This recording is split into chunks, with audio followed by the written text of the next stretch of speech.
All right, how's it going? This is the Inside Outreach Podcast. My name is Taron Epps, and I'm doing this with Chance Rogers. Chance Rogers is a 911 dispatcher for the Comanche County, and he's joining us to talk about everything that's going on in that world. So I don't know anything about emergency management. I don't know anything about what 911 operators do. Explain to me what you got. Well, explain to me how you got into this field. Honestly, I don't really know.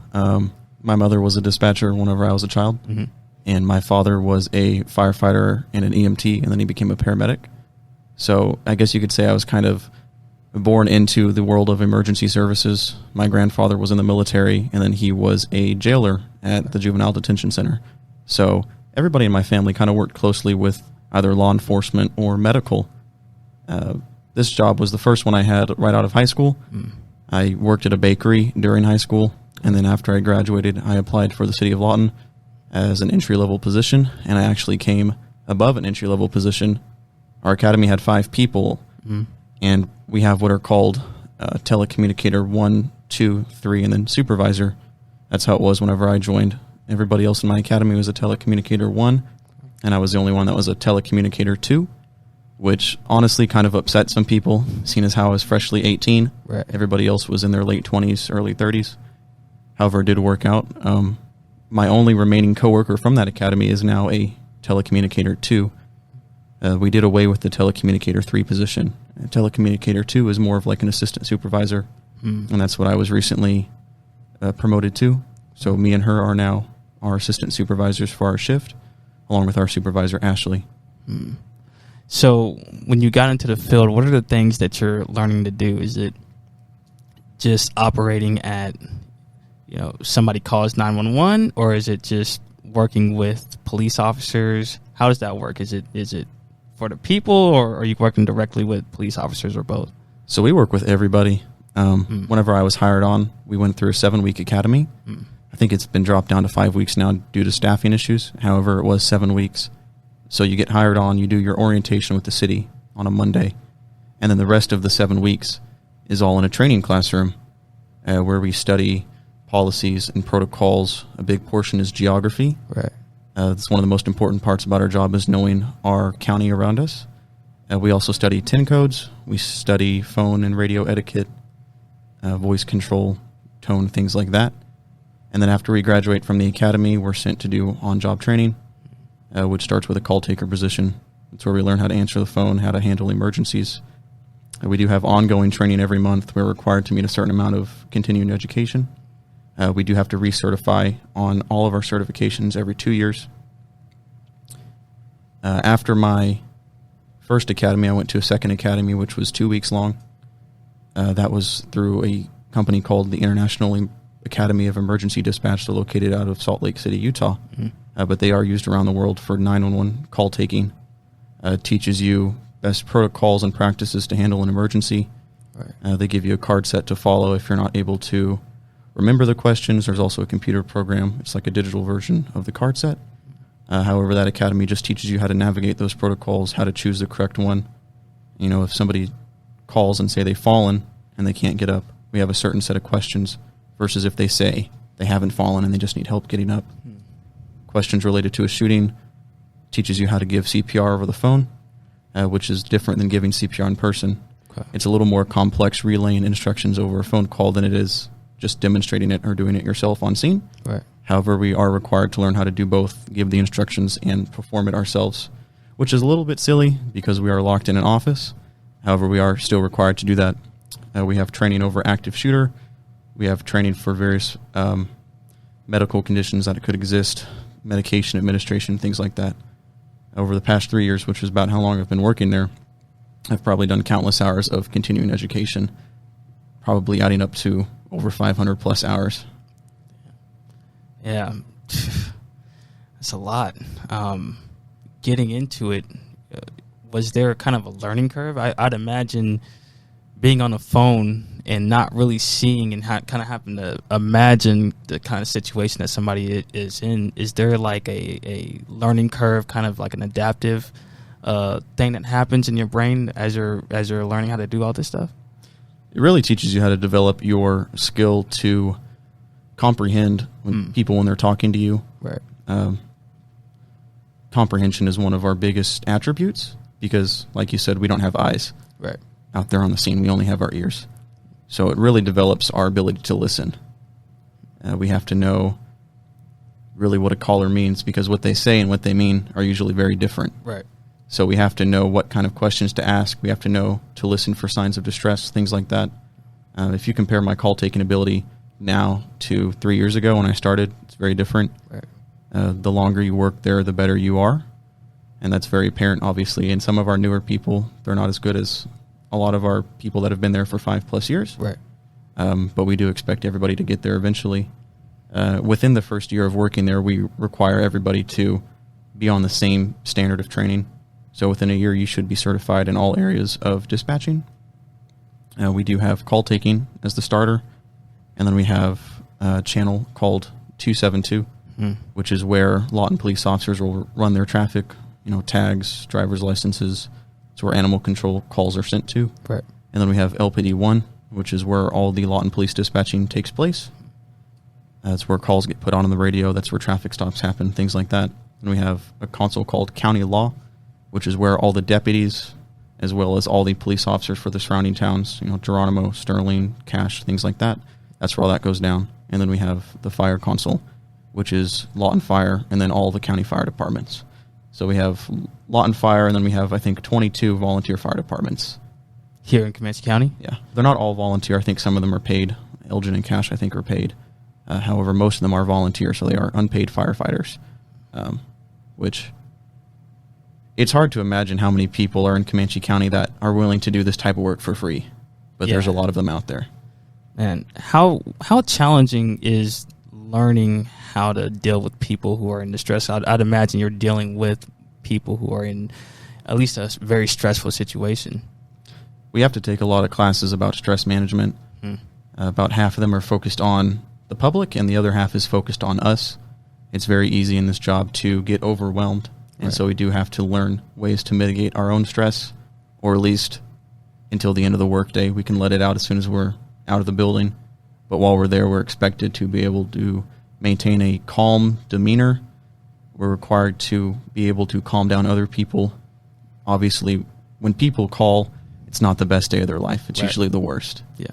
And we're expected every time we answer the phone to be able to handle that situation. It's our job to make sure the situation stays calm and to make sure that help gets there as fast as possible. Yeah. So a couple years back, I was getting really interested into what was going on in the police world. Obviously, there's a lot of visibility in that world, especially with the mounted cameras on the vest, right? So now you're having videos of all of these interactions going on, and I almost never see an interaction that I look at it and I'm like, I could have done that way better, right? Like every interaction that's super intense and super stressful, I think anybody would react, sporadically in that event. But what you guys have to do is maintain a certain level of calmness and a certain level of demeanor, right? A certain demeanor. How do you work on that? How do you maintain that? How do you get to that point where you can be looking at a very stressful, very sporadic, very chaotic situation and then maintain this kind of equal kill level? So we do go through a lot of training to really calm ourselves down, because if we're not calm, then whoever's calling is also not going to be calm. Yeah. Imagine going up to a drive-through. Right. And the person on the other end of the intercom is speaking extremely fast, or they're too close to the microphone and they're too hard to hear. Well, that's just going to get the person ordering irritated. But if the person on the other end of the intercom is calm and speaking at the appropriate tone and they're helpful, well, we've got a bunch of happy customers. And it's similar to our job in the fact that when we answer the phone, we need to be the calm voice. Right. People are calling us for help. If we get stressed out on the phone call, then so will everybody else. I'm not going to say it's easy to stay calm. There have been times where I've taken some horrible calls, and it's easy to let that get you freaked out, and you start to get excited as well. Right. But we try to save all that excitement until we're off the phone.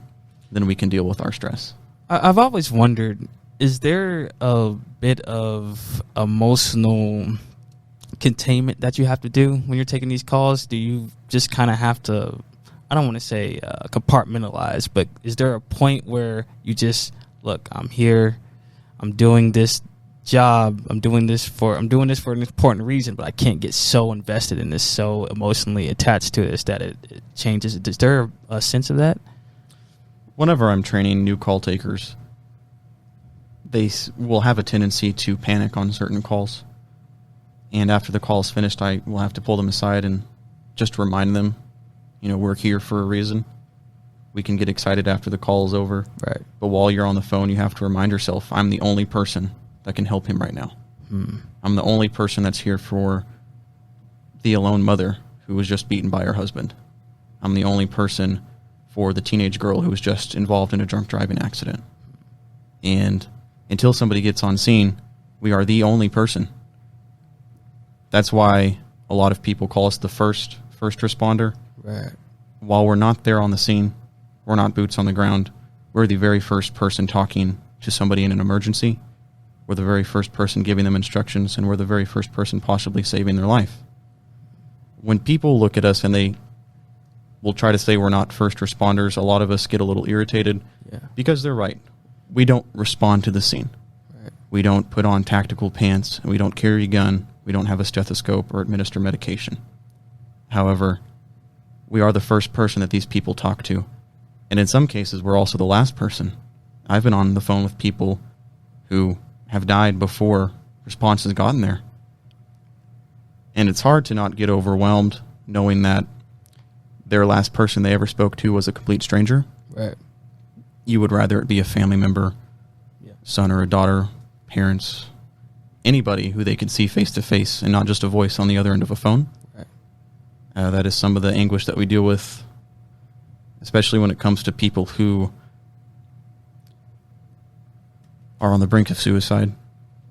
We do have people like that call.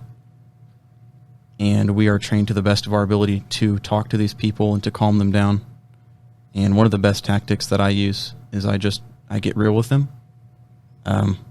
There's not really any protocol that we can follow. Every situation's different. And so we have to take it from a professional standpoint and kind of lower it down to speak to them as if we are their best friend or their family member and wait until somebody can get there to help them. I've been on the phone with people for 30 minutes before. They don't want to tell me where they are, or they're extremely far away, and a response is just very slow to get to them. And the entire time while you're on that phone call, you're just hoping that you don't hear, a gun go off or a chair fall over. You're always listening to the background. You're typing everything you hear. You're constantly keeping them on the phone, trying to talk about anything other than what they're thinking about, trying to distract them from what's going on right now, kind of take them away from reality for the time being. And it can be difficult. No, I could imagine. I could imagine that would stress anybody out. I do know that you've done a little bit of 911 dispatch on Fort Sill. What were some of the key differences between, doing that on Fort Sill, federal installation, a lot of people from not Lawton, right, and then doing it and then doing 911 dispatch in Lawton? So I did do a year-long tour on Fort Sill. Mm-hmm. It did help me as a dispatcher in the fact that they don't have protocols like we do. So a lot of it is freelance, and it really teaches you better questions to ask, and you can come up with these questions off the top of your head a lot easier and quicker. So I am grateful for the time that I had there. There are a lot of differences in the call they receive versus the calls that Lawton receives, mainly because they're a lot stricter on their rules. They have a gated entry. Right. You have to show a form of identification. You have to go to the Visitors Control Center and pick up a visitor's pass. Anybody can drive into Lawton. Right. Fort Sill has very strict gun laws. You can only bring a gun on Fort Sill if you're going to the gun range. You have to register it at the Visitors Control Center, and you can only go to the range and then go home. You can't go anywhere else if that gun is in your vehicle. So they don't have very much gun violence there. Yeah. They do have more domestic-related incidents. sometimes it's hard for these families that are trapped in a household for so long to get along. I wouldn't say it's more common than Lawton. I feel like Lawton still has more domestic-related incidents than Fort Sill does. But that's really one of the only calls we had out there. Every week we'd have a couple domestics, and that's about it. Whereas Lawton is a lot of gang violence. We've had some recent shootings that Lawton police are investigating. Domestic calls, things like that. Even just, road rage is a common thing that we get. People will call 911 because the driver next to them flipped them off, which is understandable.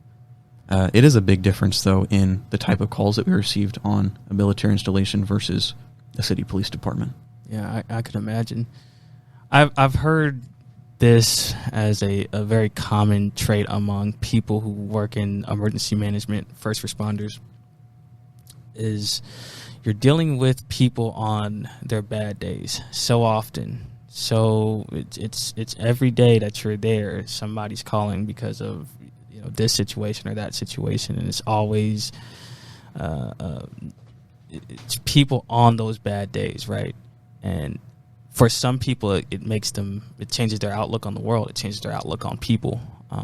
How do you manage that? How do you manage, I'm going to work, I'm working in this space where people are going to be angry, horribly devastated, or horrified, right? How do I work in this space where how do I have a good mental health body when I leave here if I'm every day dealing with these kind of stressors? What I always tell my trainees is to leave it at the door.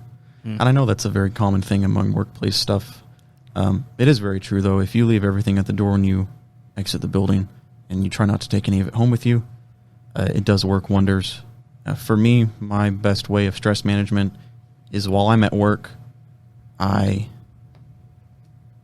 trying to choose my words wisely here. I try to think of it like I'm playing a game. If I compare it too much to real life, it can cause you to be upset. Yeah, I've been on the phone with parents who just watched their child die. Right. 2-month-old baby. And if I get in my head and I say, wow, that baby really just died and I didn't have any way to help it, that might cause me to feel some sort of regret or mental anguish, knowing that I could have done something different, even if it might not have ever changed the outcome. You still leave feeling like that. However, if while I'm at work, in my head I just go, I'm just trying to beat a game, and if I lose the game, I don't go home feeling that regret. Right. Because it was just a game. Now, I'm not saying that I treat work like a game. Right. But in my head, I remind myself, this isn't real. It's not your fault. You couldn't do anything about it. Right. Now, if it is real, and it's not my fault, and I couldn't do anything about it, I'm going to go home feeling upset. Yeah. Even though I couldn't do anything about it either way. Yeah. Luckily, we do have a lot of training. And for most incidents, we are able to help as soon as we get on the phone. We have what are called PDIs, or post-dispatch instructions, and then PAIs, which are called pre-arrival instructions. So as soon as we get responders notified that there's an emergency at this location, we start mitigating the incident from the phone line. Whether it be chest pain, we're giving them aspirin, or somebody's not breathing, lay them flat on their back, remove anything from beneath their head. We give them CPR instructions. We teach them how to make sure their loved one is breathing correctly. We're taught on how to give birth over the phone. So there are things that we can do, even though we might be 30 miles away from somebody, to help them until the responders arrive, which, knowing that we take 95 phone calls in a day, and out of those 95, we help 94 people, and the only one we didn't help was because we couldn't help them, usually we leave knowing that we did a good job. Yeah. Yeah, no, that's intense. Because leave it at work, leave it at the door. That's easier said than done, especially for people who, from my experience, right, like never being in a lot of those kind of situations, and then this is the career field that you're going into, and now you're in this, you're immersed, right? You're neck deep in this situation. It must be difficult. When you look at Lawton's a town of 90,000. It's located near a military base. There's a lot of challenges that Lawton faces with crime and with just disorder. But at the same time, there's a lot of it's not as intense as I think some of the outsiders feel it is. How do you feel the crime situation in Lawton is? I don't think it's as bad as people online make it out to be. Every city has gang violence. Every city has a shooting. Every city has domestic violence. Right. In my opinion, Lawton is no better and no worse than any other city in America. I feel like the citizens of Lawton think it's worse because they're part of a large online community. They're able to share what they hear as it happens, basically the same way any news source would. If you don't see it on the news, it didn't happen. But since the news is on Facebook now, everybody sees it happen, therefore we think it's worse. Right. I just think people here have an issue with getting along. I've never felt unsafe in my community. There's been times where, I might have forgotten to lock the door or lock my truck. And while I do make sure nothing was stolen, I'm not too worried about it. I don't freak out about it. Right. I've never felt unsafe here. Yeah, I think every city deals with a lot of the same issues. Obviously, bigger cities deal with more issues. They're just bigger. There's more people. But I don't think Lawton has a lot of the challenges that some other cities this size have that are I mean, if you look at our crime rate, it's definitely not even top 10 in Oklahoma, and nowhere near the national limit. So, but saying that, is there ever a feeling that because you're dealing with these challenges day in, day out, do you feel like you have to kind of not forget, but like not think about crime, not think about any of the challenges when you get off of work, and then you're just like, Lawton's peaceful. It's nice, sunny day in Chicago, or do you recognize that there's still a lot of crime and there's still a lot of challenges that Lawton faces when you leave work? Going into this field of work really makes you more attentive to your surroundings. Yeah. However, I will say that in my years, I've noticed that most of the crime that happens here is personal. It's not very common for us to run into an insane crime scene that has happened out of just complete randomness. Right. A lot of crimes that we have, especially when it comes to homicide or shootings, they're usually personal. Usually the suspect knows the victim, or the victim knows the suspect, or, both of those. So when I drive around town, I don't have this constant fear of getting shot while I'm driving. Yeah. Or getting ran off the road. I don't go to sleep every night afraid that somebody's going to break into my house. Part of that is probably because I talk to the people who are the victims of these crimes. Yeah. And one of the questions we ask is, who is the suspect? And a lot of times they know who it is. Oh, yeah. If it's petty things like mailbox theft or package stolen off the front porch, a lot of times those are just completely random people. Right. But these big ticket crimes, usually they know the suspect. And after you talk to them for a while, you know why the suspect did what they did. Not saying that they're innocent or they did the right thing by doing this crime, but there's usually a reason. And usually the victims know who the suspect is. And knowing that, I can live here peacefully, knowing that I don't really make people angry at me that often. I don't have very many people out there that are probably trying to get me right now. So I'm not afraid that as soon as I parked here, my truck's now in the parking lot getting vandalized because somebody was following me. Yeah. So a lot of it just has to do with knowing your own personal life and knowing what you're doing and trying to stay out of anything that could put you in harm's way. Oh, yeah. Yeah. Were there any preconceived notions that you had before you joined before you became a 911 operator? Because I know in every endeavor I've done, before I do it, right, my imagination starts working, right? It starts saying that, this is how this job is, or this is how this job is. And I can only imagine that's amplified when you're a 911 operator or a police officer or a firefighter. Was there any kind of expectations versus reality that happened when you actually started becoming a 911 operator? I will say that this job is probably a lot harder than it looks from the public eye. They don't know exactly what all we do. They don't know that we answer the phone for all of Comanche County and not just for the city.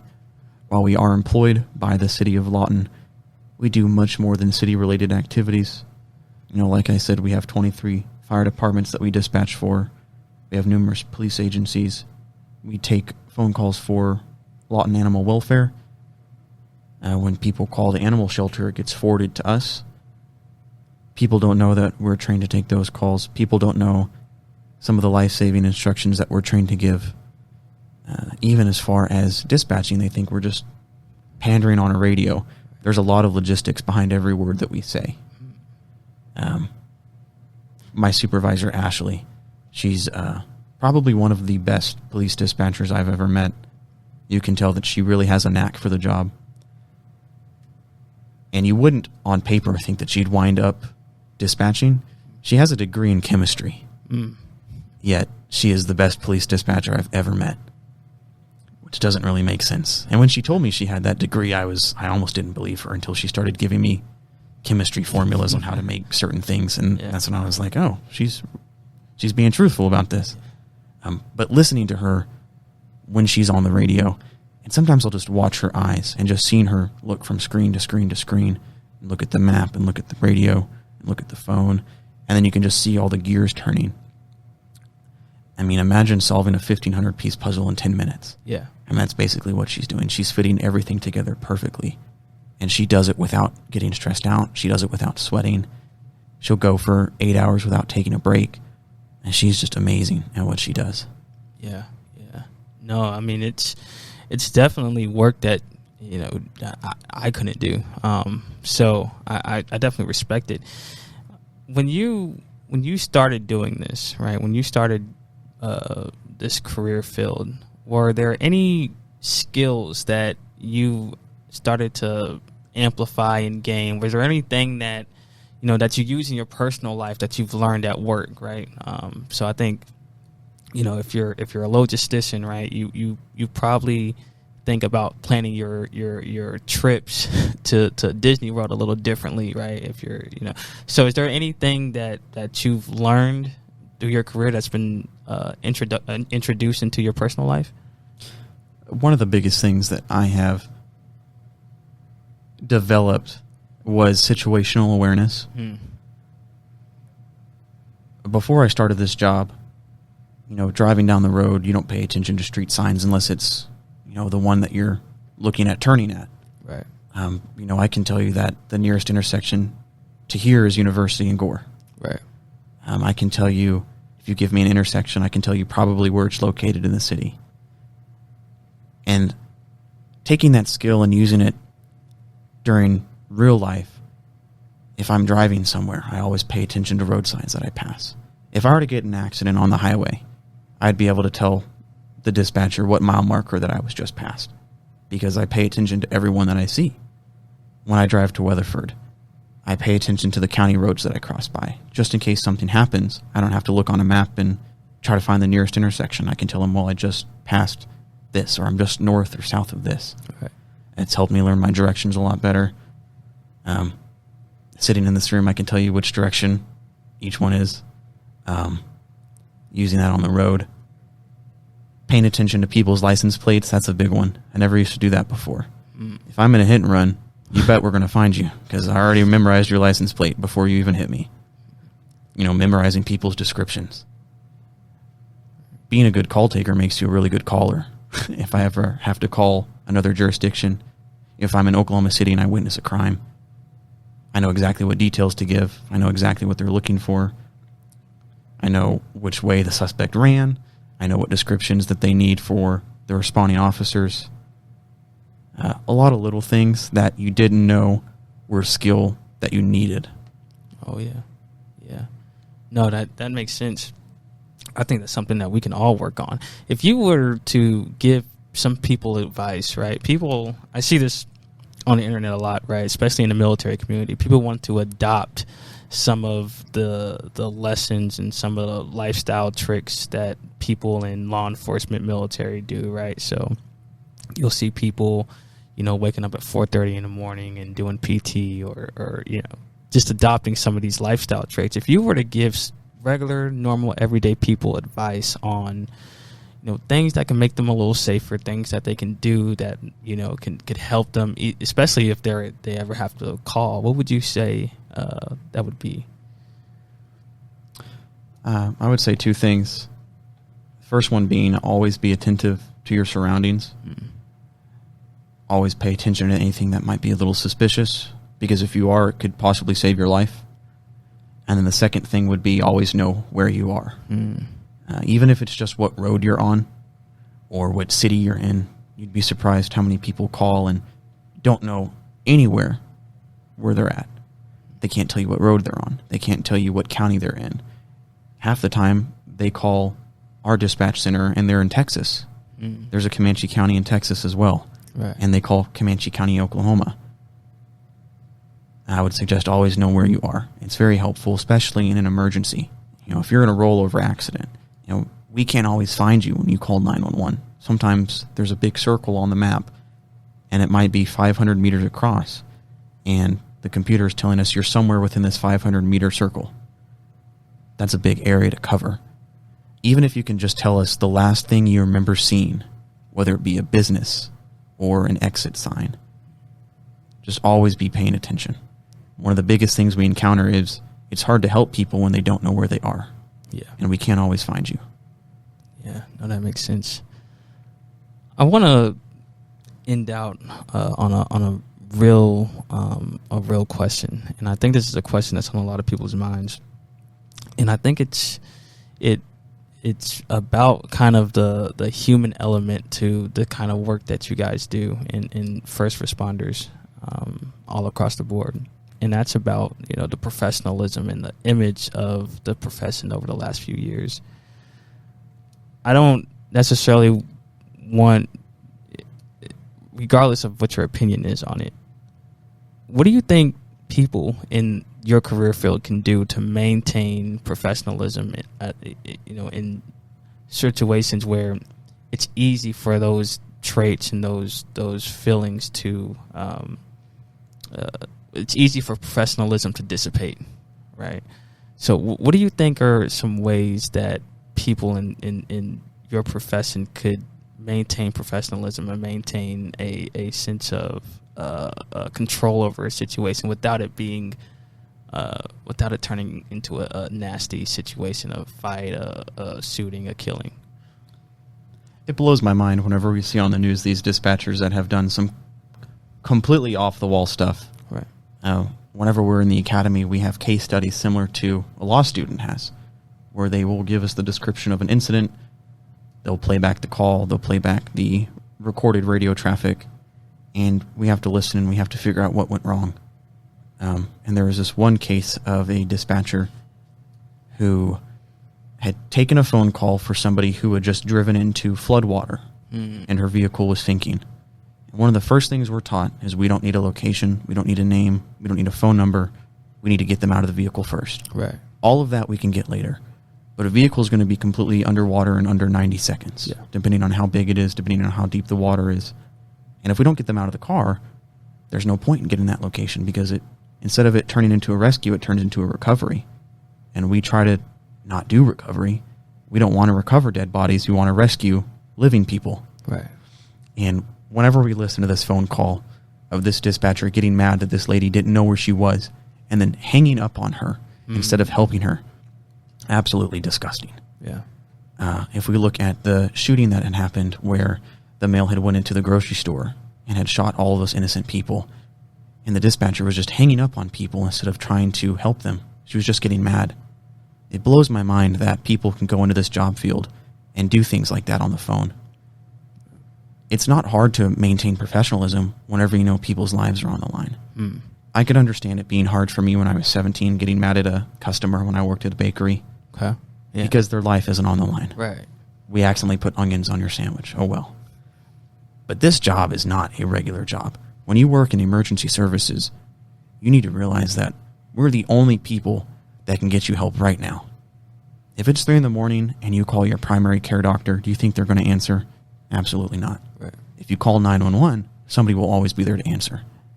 And if you call 911 and all you do is get yelled at for something that might be out of your control, that just leaves a bad taste in not only your mouth, but America's mouth. Because all it takes is for one person to put a bad name on 911 dispatchers across the country. And we take pride in our work. We go through so much training, stress management, anger management, emergency management, everything to make sure we are giving the best product to our customers who are the citizens of Comanche County. And when we see incidents like that on the news, it just absolutely disgusts us. Right. It puts a bad name on our department nationwide. No, and that makes perfect sense. I have a added respect for your profession. Like I said before we got on a mic, I didn't know very much at all about what you guys did, and so I have an added respect for what you guys do. And I heard that you're actually wanting to transition into the EMS world. Is that right? Not at the moment. I recently got selected to be a volunteer firefighter. Okay. On my days off when I'm not working, to give me more training and more experience. I eventually want to transition into emergency management, which is a different field. So 911 manages emergencies, but we're not emergency management. Think FEMA. Think there's a tornado. Emergency management coordinates where the fire trucks go. They coordinate where the ambulance and the police officers go. They set up an outside triage. They pass out food and water. They coordinate search and rescue for houses that have collapsed. They're the ones checking all the storm cellars that are registered. That's emergency management. And I think my experience as a 911 dispatcher is good, but it's not good enough to smoothly transition into that field of work. And I think that if I develop experience in the field, that'll help me significantly in the long run. Whenever I do choose to apply for an emergency manager position, I can say, well, I have police, fire, and medical background on the phone, and then I have fire and medical background in the field. Another reason is I like helping my community. Recently started volunteering for Valley View Fire Department. Okay. They're relatively close to where I live. The reason I selected them was, one, because of their proximity to my house, and two, they have not rejected a call in their history. Some of the things we struggle with are certain fire departments don't respond at 3 a.m. They're all sleeping. We have never had an issue with Valley View not responding. It could be 3 p.m. or 3 a.m. Right. And somebody will always answer a call, even if it's not in their response area. They will drive 15 miles to give help where help is needed. And their chief, Lynn Newton, I think he's a great guy. He's very smart. He was a police officer for over 30 years. He worked with Lawton Police. He worked with Lawton Public Schools Police. And he also worked with the Fort Sill Military Police. And then he was the founder of Valley View Fire Department in 2012. His story is really great. You know, he talks about how when he was a police officer, he would respond to structure fires to assist with traffic control. And being outside, being a police officer, you're kind of helpless. Right. Because they're trained to mitigate crime scenes, but they're not trained to mitigate house fires. They don't have the knowledge of how to put out a fire other than dump water on it.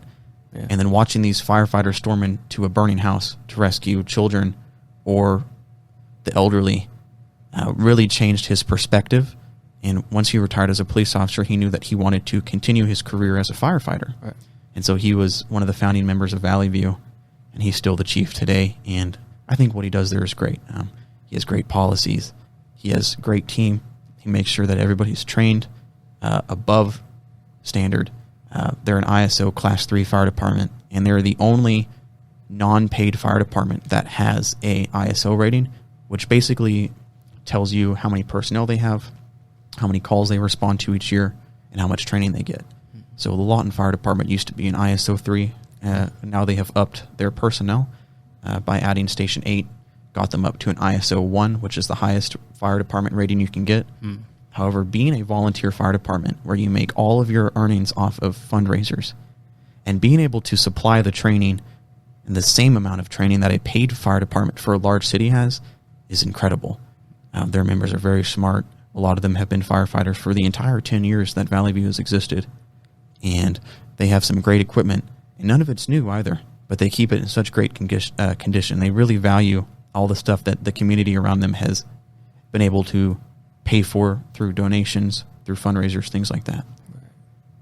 Yeah, and it's very informative, and just a lot of respect, honestly. A lot of respect for your profession, and I'm sure you'll do well, man. I saw you do well. Anything you pursue, I'm sure you do well. Any last words, man? Anything you want to tell people about this profession, right? Managing emergencies, people, first responders, the first responders, 911 operators. Anything you want to tell people who are maybe aspiring to go in that field, and maybe hope to go in that field in the future? I would say absolutely pursue it. It's not something that I saw myself in high school doing. Yeah. We are trying to organize going out with like the DARE community, how they go to high school, like Red Ribbon Week, stuff like that, and having a segment about dispatching, because it's not a career that most 17-year-olds go, I want to do that. Right. I wasn't one of those kids. I didn't know anything about dispatching. I didn't even know how to apply until after I was 18. I finally looked into it. But absolutely, if you want to help people, or even if dispatching isn't what you want to do right now, it's a great stepping stone. Yeah. Wanting to be in emergency management, I knew that starting off as a dispatcher will teach me all these different rules, all these protocols.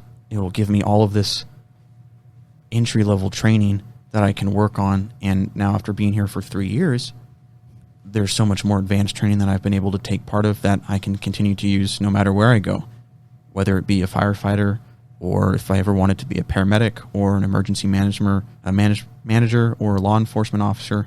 I have training in all those areas that I could use. And I think it is just one of those jobs that is kind of like the middle of a spider web. You can start here and you can literally go anywhere. Even if you decide to get out of emergency services, you can still utilize the skills that you developed here in any other job area. Yeah, no, that makes perfect sense. Especially if you want to do anything that requires dealing with a lot of stress or dealing with people, right? So, yeah, that's good.